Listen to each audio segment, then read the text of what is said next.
I'm Peter Harrington, and an old friend with Hosen, and I've always considered her to be a wonderful teacher.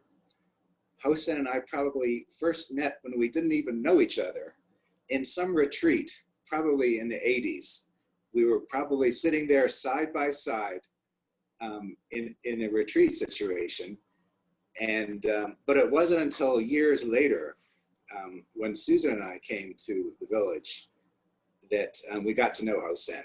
And that was probably, I don't know, maybe 2009. Something like that, yeah. Around then. So I'm Susan Dolenger, and I was so happy to be able to talk about Hosen. She is a great teacher, but she's a great human being with a heart that just reaches out to this whole community in the Valley. And I think I first met her in 2009 at the Bodhi, special place, so beautiful. We live up the road about a mile from the Bodhi, and we're always aware that practice is being done there. It's like a center of consciousness and practice, and we feel it up here on this hillside. The Bodhi itself, by its very purpose, is about us as human beings finding our connectedness with others, with other beings all around us. And the Zen Center is a very, very special place. And it just happens to be a mile down the road from us. We're very lucky to be so close. Throughout my life, I've met many different Zen teachers and have been to different Zen temples. And this temple is such a wonderful temple. Heart.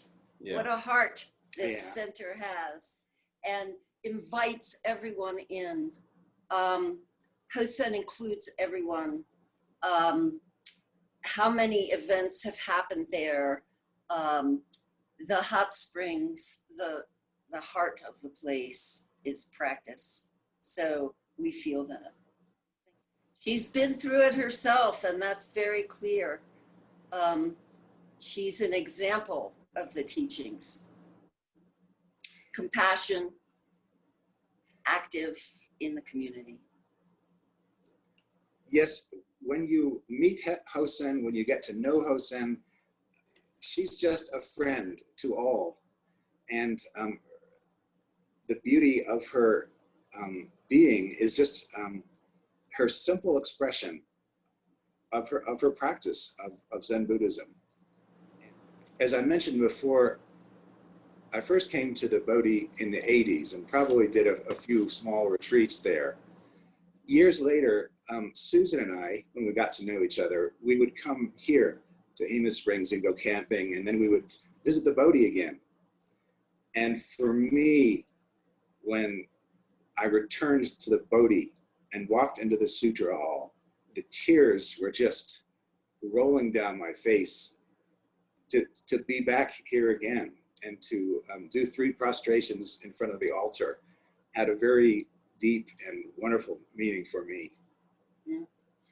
But anyway, we went there to Bodhi, and I just remember we entered the Zendo, the meditation hall, and we sat there very quietly, and we could hear the beautiful sound of the river rolling by, nearby.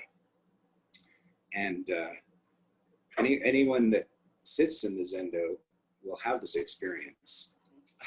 So a big thing is at Christmas, as you know, the fruitcakes, the making of fruitcakes, and it's a secret recipe. I was honored to be there and help make these fruitcakes with Hosen one year. And I felt that was really special. It was a wonderful afternoon with Hosen in the kitchen and her secret recipe. stirring the big bowls. I just have to say, every time I meet Hosen, she's so present. Her presence is so there, and